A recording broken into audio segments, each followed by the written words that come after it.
On Thursday, November 20th, 2025, Wall Street woke up celebrating Nvidia's best earnings report in history and went to bed watching around $2.7 trillion in market value disappear. Nvidia crushed expectations with record AI chip sales. The S&P 500 was up almost 2% in the morning, but by the close, the move flipped. The S&P finished in the red, the Nasdaq dropped hard, Bitcoin slid, and suddenly everyone was asking the same question. Is this the moment the AI bubble finally starts to pop? So what actually happened on that day? Why did perfect Nvidia earnings still end with a sell-off? And is this a short-term reset or the start of something much bigger? Let's break it down. Welcome back to the channel. In this video, we're going to unpack why around $2.7 trillion disappeared from US markets in just one session, what Nvidia's $57 billion AI quarter really says about the state of the AI boom, how hedge funds and trading algorithms can turn a normal dip into a waterfall, and whether this looks more like a true AI bubble or just a painful repricing of expectations. As always, this video is for education and entertainment only. Nothing here is financial advice. Please do your own research and make your own decisions. Let's start with the timeline of what actually happened on November 20th. Before the market opened, Nvidia had just dropped incredible quarterly results. Traders woke up, saw the numbers, and the reaction was exactly what you'd expect. Futures were up, tech was green pre-market, AI names looked ready to run. Once the bell rang, the S&P 500 pushed higher. The Nasdaq 100, packed with AI and big tech, surged even more. Nvidia itself was up more than 5% intraday at one point. It looked like a classic Nvidia saves the market day. Commentators were talking about how AI was back in control. But as the day went on, the mood changed. Selling started to hit the big names. Mega-cap tech stocks began to fade off their highs. The S&P 500 slowly gave back its gains. The Nasdaq flipped from green to red. By the closing bell, the S&P 500 had gone from solid gains to about 1.5 to 1.6% down.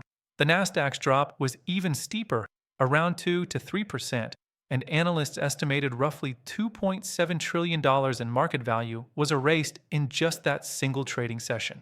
At the same time, the volatility index, the VIX, spiked above 26, its highest level since the big scare back in April. When the VIX jumps like that, it's a sign the market has quickly switched from greed to fear. So how do you go from Nvidia party in the morning to AI panic by the close? To understand that, we have to talk about Nvidia itself. Nvidia is at the center of this story. In its latest quarter, Nvidia reported roughly $57 billion in revenue, about 62% year-over-year growth, over $50 billion coming from data center sales tied heavily to AI, and profit levels most companies can only dream about, tens of billions in net income. This is not a small beat. This is massive, historic growth for a company that was already huge. On the earnings call, management talked about AI chips still effectively sold out, data center customers racing to build out more capacity, and future chip platforms that could deliver even more performance, and, in theory, even more revenue. So with numbers like that, you'd expect the stock to explode higher. And for a moment, it did. Nvidia jumped more than 5% early in the trading day. Social media was full of Nvidia to the moon comments. It looked like the AI trade was getting a fresh injection of fuel. But then the reversal hit.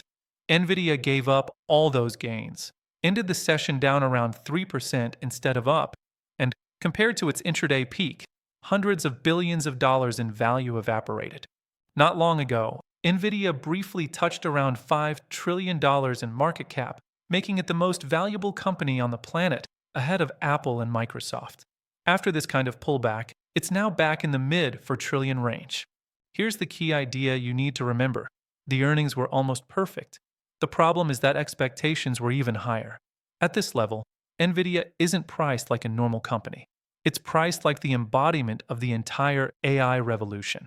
And when a company is priced for perfection, even great results can still lead to selling if the guidance isn't good enough, the tone from management raises even small concerns, or investors simply decide this is as good as it gets for now. That's what we appear to be seeing here, a priced for perfection stock finally hitting a wall of reality. All of this feeds into the bigger question. Is this an AI bubble that's starting to pop, or just a big reset in an ongoing AI supercycle? Let's start with the bear case, the bubble argument. Bears point to several things. First, valuations have runway ahead of profits. Over the last couple of years, a handful of big tech and AI-related names added trillions in market cap. A huge part of that move isn't based on what these companies are earning today, but on what people hope they'll earn 5 to 10 years from now.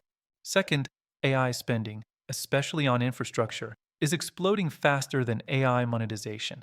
Tech giants are pouring capital into AI data centers, buying massive quantities of GPUs and accelerators, building new power and cooling infrastructure. This is great for hardware suppliers in the short term. But for many software and platform companies, AI products are still free trials, experimental tools, or early-stage features that don't yet translate into huge profits. So there's a gap between AI hype and AI cash flow for many players. Third, sentiment has shifted from pure FOMO to real fear. At the start of the AI boom, everyone was afraid to miss out. Now, after a huge run and a violent reversal, people are afraid to be the one holding the bag.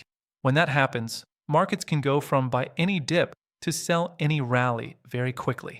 From this angle, the sell-off we just saw is not random. It's the market saying, we've priced in years of AI growth. Now we want to see proof in profits. But there is also a bull case, and it's not weak. The bullish argument goes like this. AI is not a one-year story. It's a decade-plus platform shift, like the internet, smartphones, or cloud computing. Over time, AI can boost productivity in coding, design, healthcare, logistics, finance, and more.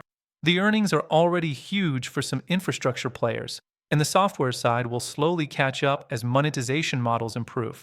From this perspective, a big sell-off is part of a normal cycle. Markets overshoot on the upside, then overshoot on the downside. Some AI stocks will absolutely be revealed as hype, but others will grow into their valuations and maybe even surpass them if AI adoption keeps spreading. The truth is probably somewhere in between. Some AI-related names are clearly overvalued, with weak business models and no clear path to profit. Others, especially companies already generating massive AI-driven revenue, might simply be going through a valuation reset after an extreme run. For investors, the key is moving from any stock with AI in the story is good, to which AI companies actually have durable cash flows and real competitive advantages. There's another powerful force we need to talk about: hedge funds and trading algorithms. The move we saw on November 20th wasn't just people got scared and hit sell. A significant part of the selling likely came from systematic strategies, funds that follow rules, not emotions.